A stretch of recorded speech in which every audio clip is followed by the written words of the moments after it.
Hello दोस्तों, welcome करता हूं आपके अपने चैनल U2S कैरियर इंस्टीट्यूट पे। दोस्तों, हम लोग इस चैनल के माध्यम से सभी subject like Hindi, math, science, सामाजिक ज्ञान और चित्रकला, इन सारे सब्जेक्ट को जो प्रीवियस ईयर क्वेश्चन बनते हैं हम लोग लेकर आ रहे हैं।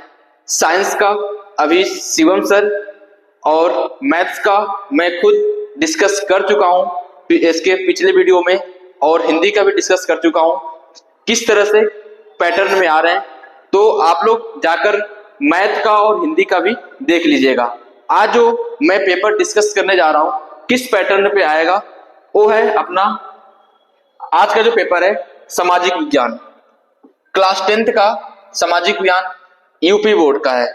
जो बच्चे यूपी बोर्ड से हैं, हमारे चैनल से जुड़े हुए हैं, उन लोगों के लिए सामाजिक विज्ञान का जो पेपर है इसका पैटर्न कैसे आएगा, उसका आदर्श प्रश्न पत्र यानी मॉडल पेपर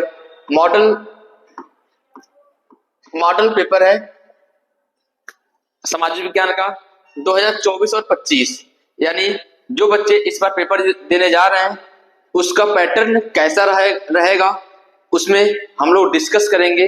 पूरे वीडियो को जरूर देखिएगा और चैनल को सब्सक्राइब कीजिएगा, दोस्तों को शेयर कीजिएगा। तो आइए हम बिना देरी किए हम इसको स्टार्ट करते हैं पेपर को। इसमें क्या कह रहा है, समय जो है 3 घंटा, यानी जो पेपर का समय है आपको 3 घंटे 15 मिनट के मिलेगा। कुछ सामान्य निर्देश दिए हैं जो कि हम अभी पढ़ेंगे। आप लोग इसको अच्छे से पढ़ लीजिएगा, समझ लीजिएगा कि आपका पेपर का पैटर्न कैसे रहने वाला है। ये जो पेपर है टोटल 70 मार्क्स का है। जो आप लोग को 30 नंबर प्रोजेक्ट का वर्क जो होता है, प्रैक्टिकल वर्क होता है, वो आपको स्कूल से मिलता है 30 नंबर, और 70 मार्क्स का लास्ट में जो पेपर होता है जो कि आपका बोर्ड एग्जाम देने जाते हैं, वहां पे आप लोग का 70 नंबर का पेपर होता है। आइए हम देखते हैं इसमें सामान्य निर्देश में क्या कह रहा है कि सभी प्रश्न अनिवार्य हैं।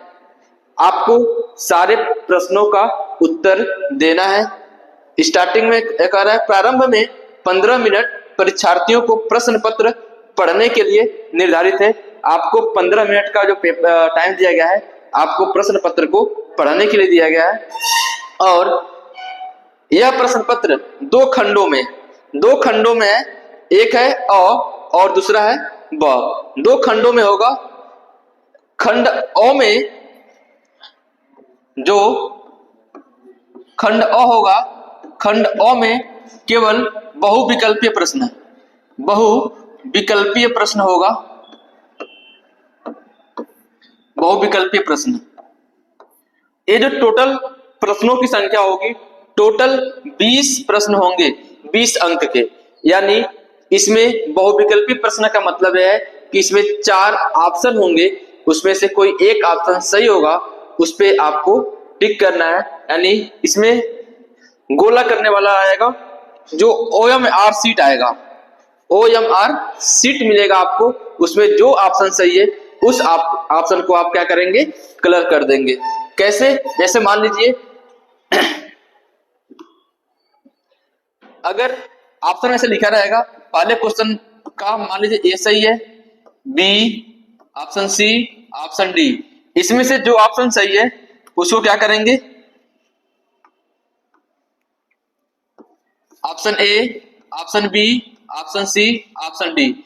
मान लेते हैं ऑप्शन सी इसका सही है, तो सी वाले को एकदम अच्छे से कलर करेंगे अपने OMR सीट में। इसमें कोई भी गैप नहीं होना चाहिए। इसको इस तरीके से पूरा फिल करेंगे।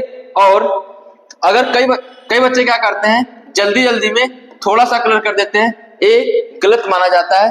तो आपको जो कलर करना है OMR सीट में पूरा कंप्लीटली भरना है। तो आपको ये जो क्वेश्चन होंगे टोटल 20 क्वेश्चन होंगे।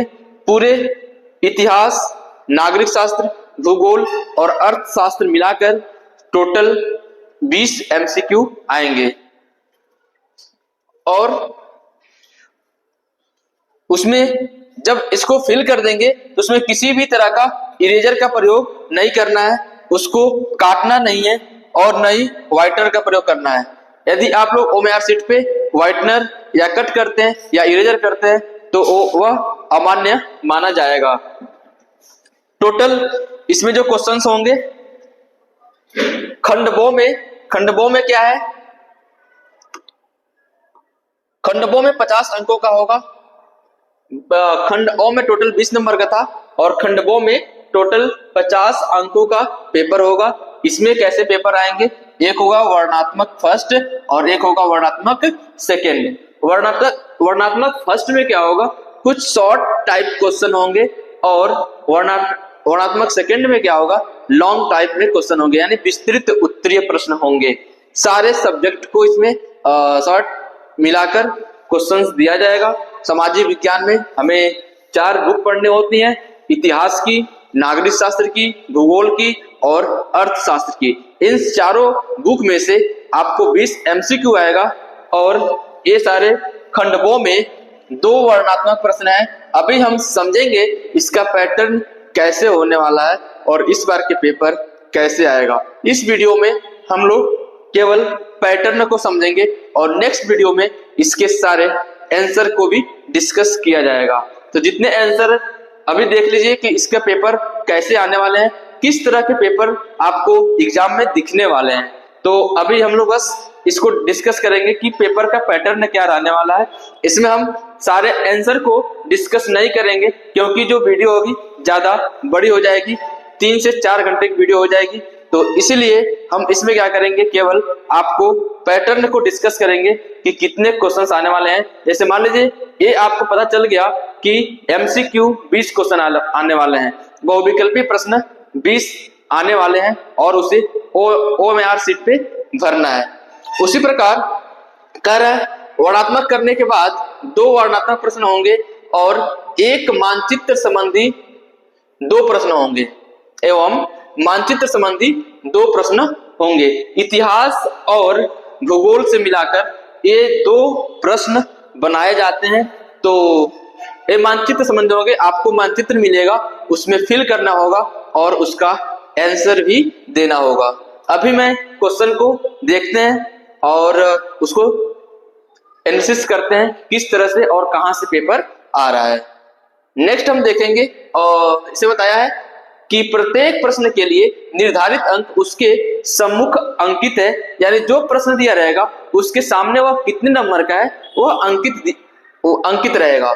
दिए गए नेक्स्ट देखिएगा, ध्यान दीजिएगा, बहुत सारे बच्चों से गलती होती है। कह रहा है कि दिए गए मानचित्र को उत्तर पुस्तिका में मजबूती के साथ संलग्न करना है, यानी जो आपको जो मानचित्र का मिलेगा उसको अच्छे से वो तो साइड से देंगे, तो जब उसको जब सॉल्व कर लेंगे तो पूरी मजबूती के साथ उसे स्टेपलर या उसके धागे मिलते हैं उससे बांध दीजिएगा ताकि आपका जो भी जितने भी नंबर का है वो आपका बच जाए। कभी कभी क्या होता है, जो मानचित्र जो आप लगाते हैं वो गिर जाता है तो उसके नंबर्स नहीं मिलते हैं। तो नेक्स्ट जो है, दृष्टिबाधित परीक्षार्थियों के लिए मानचित्र कार्य के स्थान पर अलग से प्रश्न लिखने के लिए दिए गए हैं, यानी जो भी दृष्टिबाधित परीक्षार्थी हैं उनको मानचित्र कार्य करने के लिए नहीं, अलग से जो प्रश्न है वो प्रश्न लिखने के लिए दिए गए हैं। ये थे अपने सामाजिक विज्ञान के सामान्य निर्देश। हमें इस निर्देश से यह पता चलता है कि हमें क्या और कितने क्वेश्चन आएंगे। तो आप लोग को पता चल गया कि टोटल 20 बहुविकल्पी प्रश्न आने वाले हैं और 2 वर्णात्मक प्रश्न आने वाले हैं और 1 मानचित्र का क्वेश्चन आने वाला है। तो आइए हम बिना देरी किए अब क्वेश्चन की तरफ बढ़ते हैं। क्वेश्चंस को देखेंगे, ये क्वेश्चंस कहां से आ रहे हैं और इसके नेक्स्ट वीडियो में इसका आंसर भी आपको बता देंगे। अभी हम जल्द से आप लोग को दिखा दें कि क्वेश्चंस कहां से और कैसे क्वेश्चन आ रहे हैं, ताकि आप लोग उसे अपने घर पे अच्छे से कुछ क्वेश्चन को प्रैक्टिस करते रहिए। और इसमें से कुछ क्वेश्चंस ऐसे हैं जो हर साल रिपीट होते हैं, तो इसमें बिल्कुल घबराने की बात नहीं है। इधर से या उधर करके आप लोग अगर प्रैक्टिस करते रहेंगे तो आपको सारे क्वेश्चंस के आंसर मिल जाएंगे। नेक्स्ट अब हम स्टार्ट करते हैं खंड अ। खंड अ में आपको पता है कि टोटल 20 एमसीक्यू हैं। 20 एमसीक्यू हैं, 20 एमसीक्यू हैं और 20 नंबर के हैं, 20 नंबर के हैं। तो आइए हम देखते हैं क्वेश्चंस, कैसे क्वेश्चंस आ रहे हैं। एक बार आप लोग ध्यान दीजिए। सबसे पहला क्वेश्चन है, राष्ट्रवाद का उदय सर्वप्रथम किस देश में हुआ था? इसके 4 ऑप्शन है, इसमें से आप लोग पढ़े होंगे तो आप लोग अच्छे से और आसानी से आंसर दे पाएंगे। इसमें आप लोग बस क्वेश्चन दिखा दे रहे हैं, हम नेक्स्ट वीडियो में इसका आंसर भी डिस्कस कर देंगे। अभी हम लोग बस पेपर को, पैटर्न को समझने के लिए आए हैं, ताकि पेपर में कैसे आएगा, बोर्ड एग्जाम में जब पेपर देने जाएंगे तो कैसे पेपर में प्रश्न आएंगे, उसी प्रकार हम लोग उसको डिस्कस कर रहे हैं। और नेक्स्ट क्वेश्चन है, ड्यूक मैटरनिक ने सामाजिक व्यवस्था का सबसे खतरनाक दुश्मन किसको माना है? नेक्स्ट जो क्वेश्चन है, सूती कपड़ा मिल की रूपरेखा किसने रखी? जो चौथा क्वेश्चन है, इसमें 1928 से 1934 के बीच भारत में गेहूं की कीमत 50% तक गिर गई, इसका कारण था अंतरराष्ट्रीय बाजार में।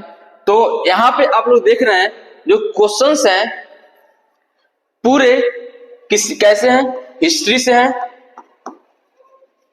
जियोग्राफी, इकोनॉमिक्स, पॉलिटिकल, तो ये सारे चैप्टर से आ रहे हैं। तो जो एमसीक्यू होंगे आपके टोटल 20 एमसीक्यू होंगे, वो सारे आपके जो 4 बुक हैं, चारों बुक से आएंगे। नेक्स्ट हम क्वेश्चन को देखते हैं। इसमें कह रहा है 1448 ईस्वी में गुटेनबर्ग ने कौन सी पहली पुस्तक छापी? छठा नंबर है, बेल्जियम में सामुदायिक सरकार का चुनाव कौन करता है?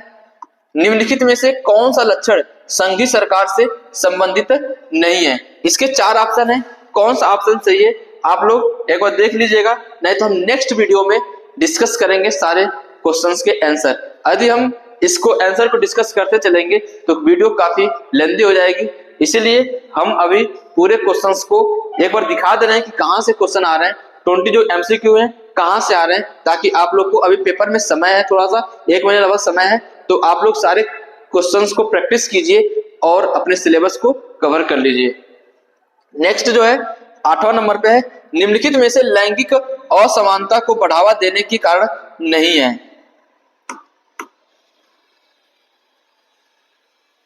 क्वेश्चन नंबर 9 जो है, सांप्रदायिकता की समस्या प्रारंभ होती है जब, इसके 4 ऑप्शन दिए हैं, ध्यान से अगर आप पढ़े रहेंगे तो इसको आंसर को आसानी से कर लेंगे। क्वेश्चन नंबर 10 है, निम्नलिखित में से कौन सा संघ सूची का विषय नहीं है? 11 नंबर है, निम्नलिखित में से पंजाब में भूमि संकुचन का मुख्य कारण क्या है? निम्नलिखित को सुनिश्चित करते हुए सही विकल्प का चयन कीजिए।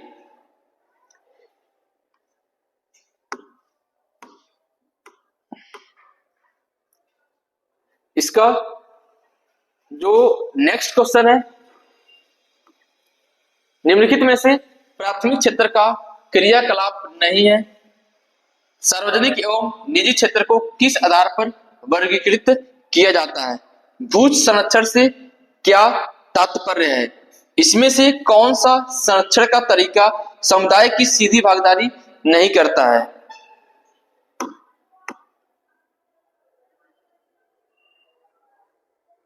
जो नेक्स्ट है, निम्नलिखित में से कौन सा व्यापार अवरोधकों का लक्षण नहीं है? 18 नंबर है, भूमिहीन ग्रामीण मजदूरों के लिए सबसे अधिक उपयुक्त विकास का लक्षण कौन सा है? 19 नंबर क्वेश्चन है, निम्नलिखित में से कौन सा परंपरागत ऊर्जा का स्रोत नहीं है? तो यहां से आप देख रहे हैं कि जो भी क्वेश्चंस आ रहे हैं सबका वेटेज लगभग समान है। यदि 5 हिस्ट्री का क्वेश्चन है तो 5 जियोग्राफी का भी क्वेश्चन है, 5 पॉलिटिकल साइंस का भी क्वेश्चन है और 5 इकोनॉमिक्स का भी क्वेश्चन है। तो टोटल जो एमसीक्यू है टोटल 20 एमसीक्यू है। अब हम खंड 2 में चर्चा करेंगे। ये देखिए 20 नंबर पे जो क्वेश्चन है वैश्वीकरण का बहुराष्ट्रीय कंपनियों ने निवेश पर क्या प्रभाव पड़ा। तो इस तरह के क्वेश्चंस आपको एमसीक्यू में देखने को मिलेंगे। तो आप लोग सारे एमसीक्यू को एक बार पढ़िए, समझिए और लर्न करते चलिए। एग्जाम में टाइम कम है, सामाजिक विज्ञान को बहुत सारे बच्चे नहीं पढ़ते हैं, तो एक बार अगर नहीं पढ़ेंगे तो अच्छे नंबर्स इसमें भी नहीं आएंगे। तो आप लोग एक बार रिवाइज करते रहेंगे तो आप लोग वहां पे अच्छे से अपने उत्तर को रिप्रेजेंट कर पाएंगे। आइए हम अब बात करते हैं खंड बो की।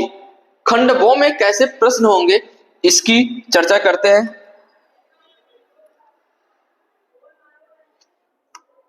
देखिए खंड बो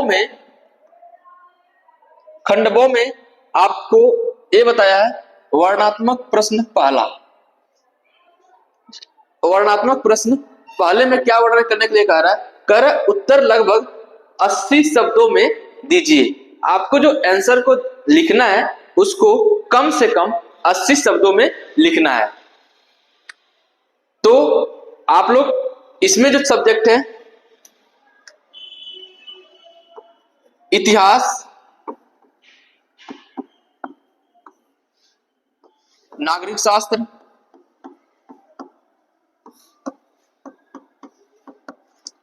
भूगोल और अर्थशास्त्र। तो आप लोग देखेंगे यहां से जो क्वेश्चन आया है, एक क्वेश्चन इतिहास से है, इसमें अथवा करके देगा। अथवा कहने का मतलब इसमें दो क्वेश्चन देगा, या तो पहला क्वेश्चन कीजिए या तो दूसरा क्वेश्चन कीजिए। जैसे इसमें क्वेश्चन पूछा है, पहला क्वेश्चन इतिहास से ही पूछा है। क्या कह रहा है, प्रथम विश्व युद्ध के पश्चात होने वाली महामंदी के 2 कारण लिखिए। तो जो विश्व युद्ध हुआ था इससे हमेशा क्वेश्चन पूछा जाता है। तो इसमें इस पेपर में क्या आया है, प्रथम विश्व युद्ध के पश्चात होने वाली महामंदी के 2 कारण लिखिए। और जो अथवा करके दिया है नेक्स्ट क्वेश्चन, 1928 से 1934 के मध्य होने वाली महामंदी का भारतीय अर्थव्यवस्था पर पड़ने वाले 2 प्रभावों की व्याख्या कीजिए। तो आप लोग देख रहे हैं यहाँ पे इतिहास के पहले क्वेश्चन में 2 प्रश्न आया है, एक तो प्रथम विश्व युद्ध से और दूसरा है 1928 से 1934 के मध्य होने वाले महामंदी का भारतीय अर्थव्यवस्था पर पड़ने वाले 2 प्रभावों का वर्णन करना है। या तो पहला क्वेश्चन कीजिए या तो इसका अथवाला कीजिए। तो पहले क्वेश्चन में 2 पार्ट है जो कि 4 नंबर का क्वेश्चन है। तो इतिहास से एक क्वेश्चन आएगा, 80 शब्दों में लिखना होगा। तो आप लोगों को समझ में आ गया होगा कि इतिहास में 80 शब्दों में लिखने के लिए केवल एक क्वेश्चन आएंगे, उसमें अथवा करके दिया रहेगा। इसी प्रकार नागरिक शास्त्र में क्या होगा, नागरिक शास्त्र में भी एक क्वेश्चन आएगा, इसमें भी अथवा करके देगा। जो आपको आएगा उसको आपको आंसर लिखना है। इसी प्रकार भूगोल में भी एक प्रश्न आएगा, इसमें भी अथवा करके देगा। जो आपको प्रश्न समझ में आएगा उसे आप लिखिएगा। ऐसे ही इकोनॉमिक्स में भी एक प्रश्न आएगा, इसमें भी अथवा करके देगा। जो आपको समझ में आए उसका आंसर आपको अच्छे से और साफ सुथरे तरीके से देना होगा। तो आशा करता हूं जो 80 शब्दों में लिखना है वर्णनात्मक प्रश्न पहले में वो समझ में आया होगा। हम लोग इतिहास के क्वेश्चन को देख चुके हैं, अब हम नेक्स्ट क्वेश्चन देखते हैं किस सब्जेक्ट का है। तो 4 सब्जेक्ट इसमें है, इतिहास, नागरिक शास्त्र, भूगोल और अर्थशास्त्र। नेक्स्ट देखते हैं नागरिक शास्त्र से क्वेश्चन बना है। नेक्स्ट वाला नागरिक शास्त्र से एक क्वेश्चन आप लोग देख रहे हैं, क्या पूछा है कि सत्ता की साझेदारी लोकतंत्र की आत्मा है। सत्ता की साझेदारी लोकतंत्र की आत्मा है, इस कथन का कारण सहित पुष्टि कीजिए। इसको आपको 80 शब्दों में लिखने होंगे, 80 शब्दों में लिखना है। या तो ये वाला क्वेश्चन कीजिए या अथवा करके दिया रहेगा। वर्तमान परिप्रेक्ष्य में जाति में राजनीति एवं राजनीति में जाति कथन की व्याख्या कीजिए। यानी वर्तमान परिप्रेक्ष्य में क्या है, जाति में राजनीति एवं राजनीति में जाति कथन की व्याख्या कीजिए। इस दोनों में से आपको जो बेहतर लगे, जो क्वेश्चन का उत्तर अच्छे से याद हो, उसको आप लोग अपने कॉपी में अच्छे से वर्णन कीजिए। नेक्स्ट हम देखेंगे तीसरे क्वेश्चन की बात करें। जो तीसरा क्वेश्चन है वह है अपना जियोग्राफी यानी भूगोल से है। भूगोल में से एक ही क्वेश्चन पूछेगा, वो भी अथवा करके दिया जाएगा। क्या कह रहा है, आर्थिक विकास के लिए ऊर्जा एवं आधारभूत आवश्यकता है। इसके कोई दो कारण लिखिए। और अथवा में क्या दिया है, परिवहन तथा संचार के साधन किसी भी देश की जीवन रेखा क्यों माने जाते हैं, इसके भी दो कारण लिखिए। तो यहां से भूगोल में जो क्वेश्चन पूछा है, दो क्वेश्चन पूछा है, इसमें से आपको 4 नंबर का क्वेश्चन होगा। जो आपको बेहतर लगे, जो उत्तर आपको अच्छे से याद हो, उसको आप लोग अच्छे से अपने कॉपी में डिस्क्राइब करेंगे। नेक्स्ट हम देखेंगे जो चौथा क्वेश्चन है। चौथा क्वेश्चन अपना इकोनॉमिक्स का है यानी अर्थशास्त्र का है। अर्थशास्त्र में क्या क्वेश्चन है, अर्थशास्त्र में कह रहा है कि बहुराष्ट्रीय कंपनियां अपने उत्पाद की उत्पादन लागत का कम बनाए रखने के लिए किस प्रकार प्रबंधन करती हैं, किन्हीं दो का उल्लेख कीजिए। और एक क्वेश्चन पूछा है इसमें, अच्छे बाजार के किन्हीं दो लक्षणों का उल्लेख कीजिए। यानी अच्छे बाजार के किन्हीं दो कारणों का उल्लेख करना है आपको बता दें कि जो वर्णनात्मक प्रश्न पहला है, इसमें आपको 80 शब्दों में कम से कम उत्तर को लिखना है, तब जाकर आप 4 नंबर इसमें पाएंगे। तो ये सारे जो क्वेश्चन थे वर्णनात्मक, पहले में 4 क्वेश्चन थे। चारों क्वेश्चन इतिहास, भूगोल, नागरिक शास्त्र और अर्थशास्त्र से पूछा है। तो आप लोग 4 नंबर का क्वेश्चन है, इसे अच्छे से कम 80 वर्डों में लिखना है। आइए हम बढ़ते हैं आगे। नेक्स्ट आपका आता है वर्णनात्मक 2। वर्णनात्मक 2 में आपको लॉन्ग क्वेश्चन दिखने को मिलेंगे। बात करते हैं वर्णनात्मक 2 में उत्तर लगभग 150 शब्दों में यानी 150 शब्दों में लिखने हैं। ये लॉन्ग क्वेश्चन है। लॉन्ग क्वेश्चन भी आपको चारों सब्जेक्ट यानी इतिहास, भूगोल, नागरिक शास्त्र और अर्थशास्त्र से पूछा जाएगा। तो फिर से इसमें भी 4 प्रश्न होंगे, सारे सब्जेक्ट के एक क्वेश्चन होंगे, सबके वेटेज समान है। तो सारे सब्जेक्ट को अच्छे से पढ़ना है। ये नहीं कि हमें भूगोल आती है तो भूगोल को पढ़ लिए, इतिहास को छोड़ दिए। तो आपको सारे सब्जेक्ट के वेटेज समान है। यहाँ पे देख रहे हैं सारे सब्जेक्ट से एक क्वेश्चन पूछा था जो कि 80 शब्दों में लिखना था। अभी यहाँ पे भी 4 क्वेश्चन पूछेगा, चारों सब्जेक्ट से पूछेगा, जो कि हमें 150 शब्दों में लिखने होंगे। तो इसमें देखिए पहला क्वेश्चन जो है इतिहास से है।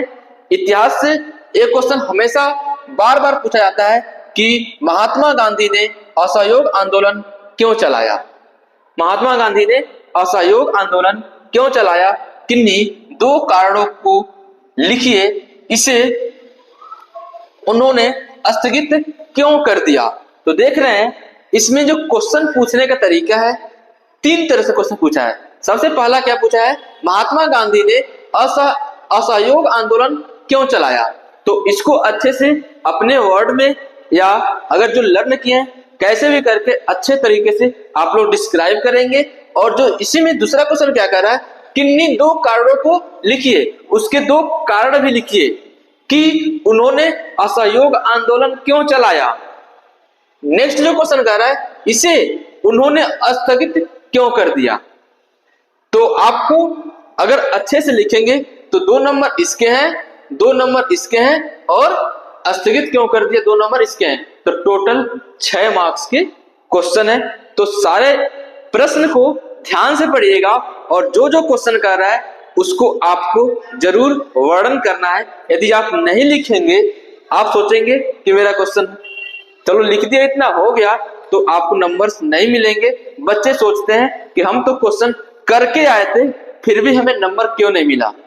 अगर क्वेश्चन पूछ रहा है, इसमें 3 तरह से क्वेश्चन बना के पूछ रहा है, तो कम से कम आपको सारे प्रश्नों का उत्तर देना होगा, जो पूछ रहा है उसे बताना होगा, तब जाके आपको 6 में 6 नंबर मिलेंगे। तो नेक्स्ट क्वेश्चन क्या है हम देखते हैं।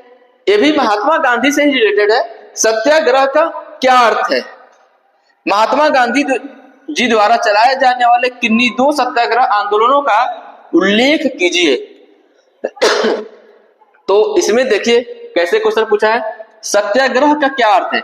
सबसे पहले क्वेश्चन पूछा है कि सत्याग्रह क्या होता है, तो इसको आप लोग अच्छे से डिस्क्राइब करेंगे अपने उत्तर पुस्तिका में। और नेक्स्ट क्वेश्चन कह रहा है कि महात्मा गांधी जी द्वारा चलाए जाने वाले किन्हीं 2 सत्याग्रह आंदोलनों का उल्लेख कीजिए। यानी 2 सत्याग्रह आंदोलन का उल्लेख करना है। अगर 2 का आप लोग ऐसे शॉर्ट में लिख देंगे तो नंबर कम मिलेगा। आप लोग बताएंगे कि पहला सत्याग्रह और दूसरे में भी दूसरा सत्याग्रह आंदोलन कैसे हुआ था, क्या चीज हुआ था, तब जाके आपको नंबर मिलेगा। तो टोटल आपको 6 नंबर का ए भी है। तो आपको जो क्वेश्चंस आसान लगते हो, जिस क्वेश्चन के बारे में आप जानते हो, उसी क्वेश्चन का उत्तर आप लोग अपने उत्तर पुस्तिका में साफ एवं सुथरे तरीके से दीजिएगा। आइए हम बात करते हैं नेक्स्ट छठे क्वेश्चन की। छठे क्वेश्चन में क्या कह रहा है? छठा क्वेश्चन जो है आप लोग को नागरिक शास्त्र से पूछा है। नागरिक शास्त्र में क्या है? पहला क्वेश्चन क्या है? लोकतंत्र में राजनीतिक दलों की आवश्यकता क्यों पड़ती है? लोकतंत्र में राजनीतिक दलों की आवश्यकता क्यों पड़ती है? इनके किन्हीं 4 कार्यों का उल्लेख कीजिए। तो आप लोग नंबर्स जो डिस्ट्रीब्यूशन हो रहा है इसको भी ध्यान में रखेंगे, तब जाके आप लोग और अच्छे से नंबर पाएंगे। तो पहला क्वेश्चन कैसे कर रहा है? कह रहा है लोकतंत्र में राजनीतिक दलों की आवश्यकता क्यों पड़ती है। इस पे आपको मिलेंगे कितने? 2 नंबर। और किन्हीं 4 कार्यों का उल्लेख कीजिए। अगर 4 कार्यों का उल्लेख करते हैं तब मिलेगा आपको और 4 नंबर। तो क्वेश्चन का पैटर्न देखिए और क्वेश्चन जो नंबर्स का डिस्ट्रीब्यूशन है उसको भी ध्यान में रखते हुए आप लोग अपने उत्तर पुस्तिका में क्वेश्चंस का आंसर लिखेंगे। आइए हम बात करते हैं इसका जो अथवा में पूछा है। अथवा ये वाला क्वेश्चन कीजिए, अथवा ये वाला क्वेश्चन कीजिए। इसमें जो सेकंड क्वेश्चन है क्या कह रहा है? लोकतंत्र उत्तरदायी, पारदर्शी एवं वैध शासन की व्यवस्था देता है। इस कथन की व्याख्या कीजिए। यानी जो लोकतंत्र उत्तरदायी, पारदर्शी एवं वैध शासन की व्यवस्था देता है, इस कथन की व्याख्या कीजिए। तो आप लोग लोकतंत्र के उत्तरदायी, पारदर्शी एवं वैध शासन के बारे में जब लिखेंगे तब जाकर आपको 6 नंबर मिलेगा। अगर इसके लोकतंत्र के उत्तरदायी के बारे में लिखते हैं, उसके पारदर्शी के बारे में लिखते हैं और उसके वैध शासन की व्यवस्था के बारे में लिखते हैं, तब जाकर आपका क्वेश्चन का उत्तर कंप्लीट होगा और तब जाकर आपको 6 में से 6 नंबर मिलेगा। नेक्स्ट देखते हैं इस क्वेश्चन को। 7वें नंबर पे क्या क्वेश्चन है? 7वां नंबर पे जो क्वेश्चन है, ये वाला क्वेश्चन आपको भूगोल से है, भूगोल से मिलेगा।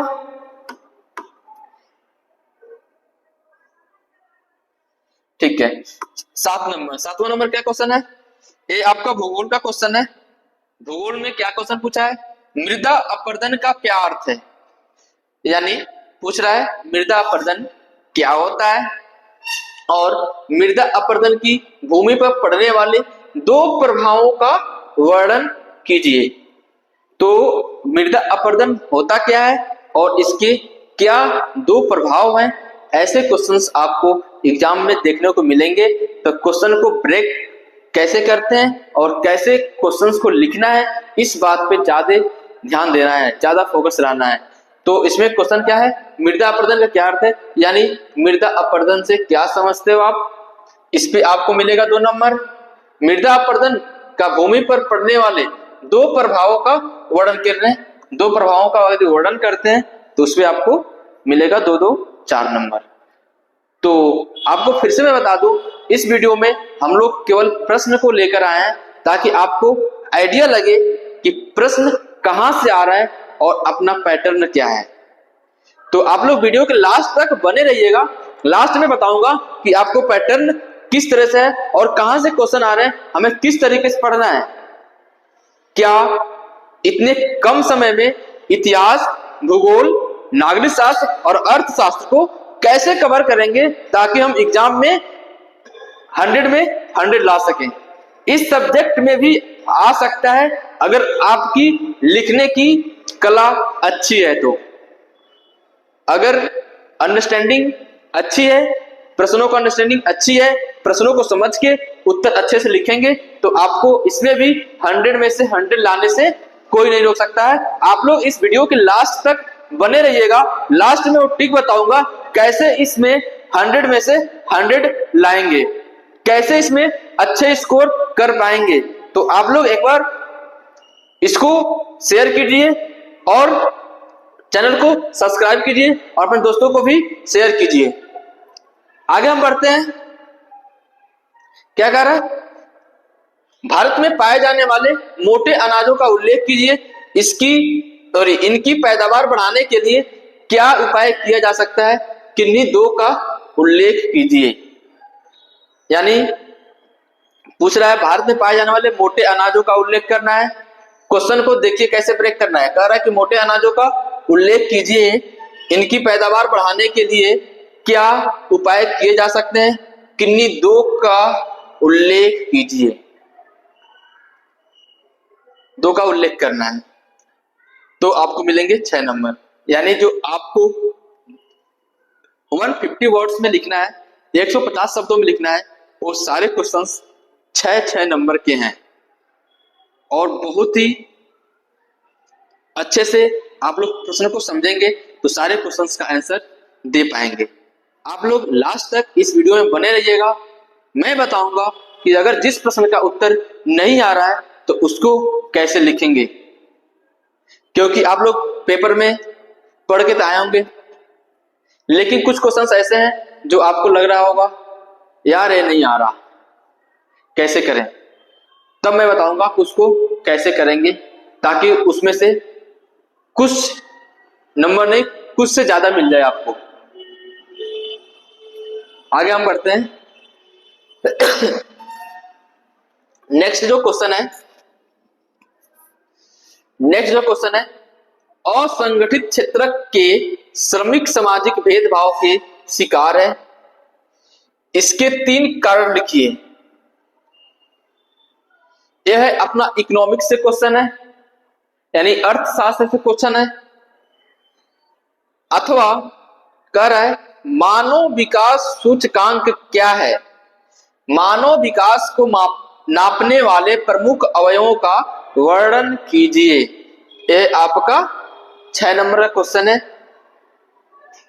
तो ये आपको टोटल वर्णात्मक बहुविकल्पीय प्रश्न 20, वर्णात्मक प्रश्न में से 4 पहले में आएंगे 4 नंबर के जो कि 80 शब्दों में लिखने होंगे, वर्णात्मक 2 में आएगा 150 शब्दों में लिखने होंगे, 4 क्वेश्चन आएंगे 6-6 नंबर के।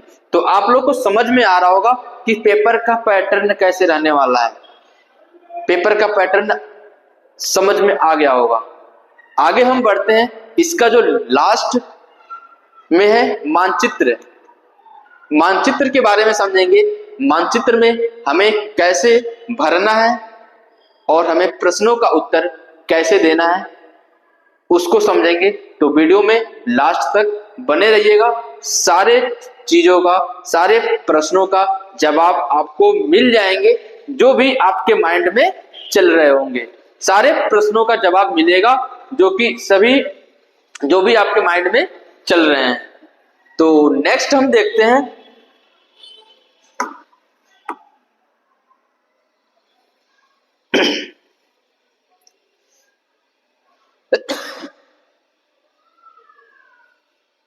देखिए नेक्स्ट जो क्वेश्चन है मानचित्र संबंधी प्रश्न, आपको बहुविकल्पीय, वर्णनात्मक फर्स्ट, वर्णनात्मक सेकंड, यहां तक सॉल्व हो चुका है। अब बचा है मानचित्र वाले प्रश्न। मानचित्र वाले प्रश्न कैसे करेंगे? देखिए क्वेश्चन नंबर 9 में आएगा, ऐसे ही क्वेश्चंस आएंगे। निम्नलिखित स्थानों को भारत के रेखा मानचित्र में इस डॉट चिन्ह द्वारा दर्शाना है आपको, द्वारा नाम सहित दर्शाइए। सही नाम व सही अंकन हेतु आपको इतना हाफ नंबर निर्धारित है। यदि आप सही चिन्ह द्वारा और नाम सहित दर्शाते हैं तो आपको मिलेगा 1 नंबर। एक तो मिलेगा सही चिन्ह से दर्शा देंगे और उसका नाम सही से लिख देंगे तो आपको आंसर मिलेगा, नंबर मिलेगा 1 नंबर। जैसे एक क्वेश्चन है, इसका ना जो मानचित्र वाला क्वेश्चन है, आपको भारत का जो इंडिया की मैप है ना, किसी वीडियो में मैं लेकर आऊंगा, जल्द ही लेकर आऊंगा। उसमें जो क्वेश्चंस है कैसे रिप्रेजेंट करना है, बहुत सारे बच्चों को डाउट होता है। तो मैं इस चैनल बने रहिए, मैं जल्द ही ऐसे क्वेश्चंस को कराने वाला हूं ताकि आप लोग को सारे सॉल्यूशन का जवाब मिल जाए और आप लोग अच्छे नंबर से पास हों, अच्छे परसेंटेज लाएं।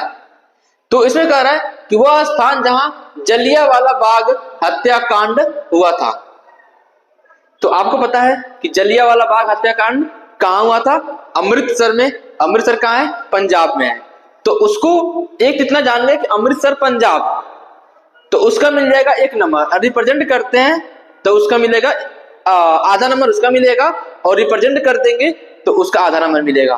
तो टोटल आपको 1 नंबर मिल जाएगा कि आपको पता है कि यह स्थान जो है अमृतसर के पंजाब राज्य में है। तो आपको मैपिंग में दर्शाना है अमृतसर पंजाब, और जहां भी दर्शाएंगे आप उस पॉइंट को लगाकर लिख देंगे। नेक्स्ट जो क्वेश्चन है, वह स्थान जहां गांधी जी ने सर्वप्रथम नमक कानून बनाया था, तो इसका आंसर लिखेंगे और उसको रिप्रेजेंट करेंगे। वह स्थान जहां नील की खेती करने वाले किसानों को ने आंदोलन किया था। वह स्थान जहां सूती मिल श्रमिकों ने सत्याग्रह किया। वह स्थान जहां दिसंबर 1920 में भारतीय राष्ट्रीय कांग्रेस का अधिवेशन हुआ था। तो सारे प्रश्नों का आपको आंसर भी देना है और मानचित्र में रिप्रेजेंट भी करना है। इस सारे आंसरों का जवाब मैं एक दूसरी वीडियो में बता दूंगा कि कैसे आंसर को लिखना है। अभी मैं इस बार जो पैटर्न है, पैटर्न को दिखाने आया हूं कि देखिए बेटा, इस बार के जो पैटर्न है इस तरीके के आएंगे। नेक्स्ट जो क्वेश्चन है केवल दृष्टिबाधित परीक्षार्थियों के लिए है, जो कि मानचित्र कार्य के विकल्प के रूप में है। इसमें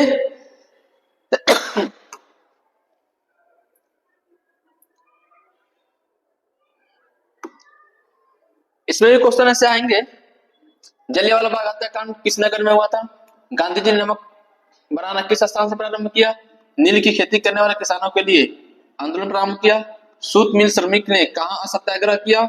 दिसंबर 1920 में भारतीय राष्ट्रीय कांग्रेस का अधिवेशन किस स्थान पे हुआ? फिर से आपको दूसरा मानचित्र मिलेगा। दूसरा मानचित्र कार्य है क्वेश्चन नंबर 10 पे। इसमें है दिए गए भारत के मानचित्र में निम्नलिखित को दर्शाइए। थोड़ा सा और ऊपर कर लेते हैं इसको।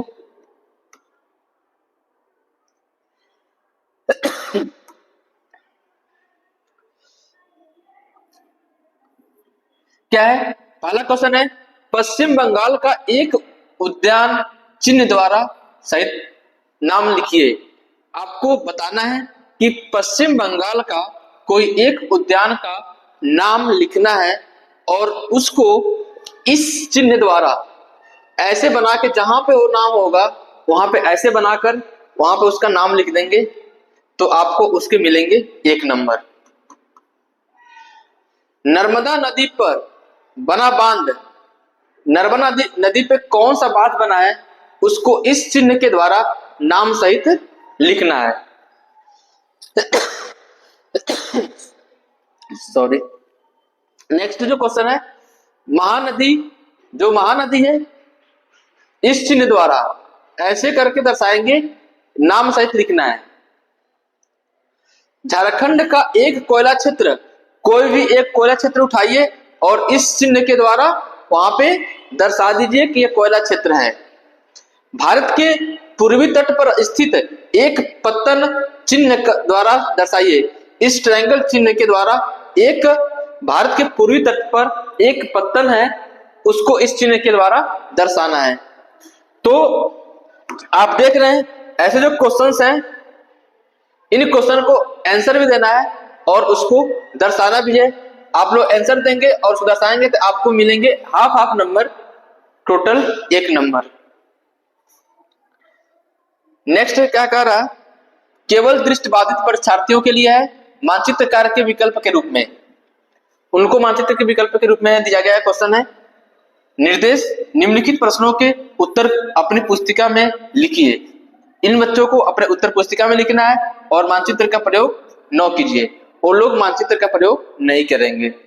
क्या है, पश्चिम बंगाल के एक उद्यान का नाम लिख देना है, नर्मदा नदी पर बने बांध का नाम लिख दीजिए, उत्तर भारत की एक नदी का नाम लिखिए, झारखंड प्रांत की एक कोयला खान की नाम लिखना है, भारत के पूर्वी तट पर स्थित एक पत्तन का नाम लिखना है। उनको डायरेक्ट क्या करना है, केवल नाम लिखना है और आप लोग को क्या करना पड़ेगा, आप लोग को उसमें दर्शाना ही पड़ेगा और नाम भी लिखना पड़ेगा। तो इस तरह के क्वेश्चंस आएंगे और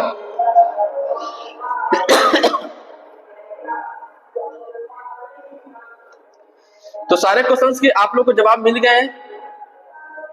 मैं आपको बता दूं, लास्ट मैंने बोला था कि कैसे पढ़ेंगे, आपको यहां से टोटल 70 मार्क्स के पेपर में आएंगे, तो कैसे सॉल्व करेंगे ताकि आपको एग्जाम में अच्छे नंबर मिले। तो अभी एग्जाम में लगभग 1 महीने से अब कम समय बचा हुआ है, तो इसमें क्या करना है, जो भी 4-4 नंबर वाले 4 क्वेश्चन आएंगे, सबसे पहले आप मैं लिख लेता हूं, आप लोग ऐसे बना लीजिएगा घर पे सूची। इतिहास,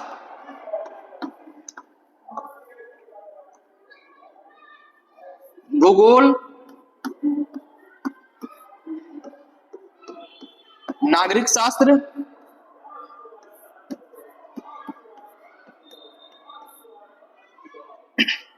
अर्थशास्त्र।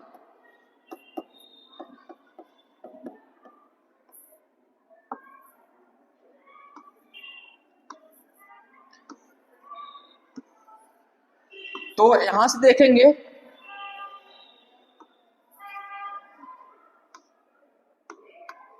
एक जो क्वेश्चन पूछा था 80 शब्दों में,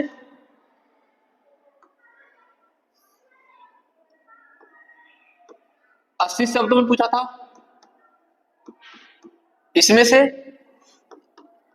इसमें जो दिखना है 150 शब्दों में, 150 शब्दों में। ये जो क्वेश्चन था टोटल 4 नंबर का था, ये जो था 6 नंबर का था। इन सबसे इतिहास से एक क्वेश्चन, इससे भी एक क्वेश्चन, भूगोल में एक, इसमें भी एक, इसमें भी एक, इसमें भी एक, इसमें भी एक, इसमें भी एक। तो टोटल 4, 6, 10,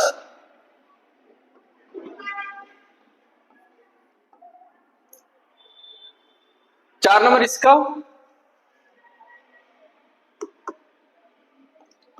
4 नंबर इसका, 6 नंबर इसका, टोटल कितने हो गए? 10 नंबर यहां से मिला, 10 नंबर यहां से मिला, 10 नंबर यहां से और 10 नंबर यहां से। टोटल मार्क्स का जो डिस्ट्रीब्यूशन है आपको वर्णात्मक फर्स्ट में, वर्णात्मक सेकंड में, टोटल मिला के 40 नंबर के बनना है और 20 आपका एमसीक्यू है, 20 आपका एमसीक्यू है, वो मैं साइड में देता हूं, 20 एमसीक्यू यानी बहुविकल्पीय प्रश्न है। और जो क्वेश्चन बनता है 10 नंबर का आपका मानचित्र का है। तो कैसे फोकस करें इन सारे सब्जेक्टों पे, 40 नंबर ये है, 20 नंबर यहां एमसीक्यू से, 10 नंबर मानचित्र से। इन तीनों का कॉम्बिनेशन कैसे बनाएं ताकि हमें एग्जाम में अच्छे स्कोर करें। तो यहां पे सभी सब्जेक्ट का जो लगभग वेटेज है समान है। लास्ट टाइम आप लोग बस इतना कीजिए, लगभग 4 मॉडल पेपर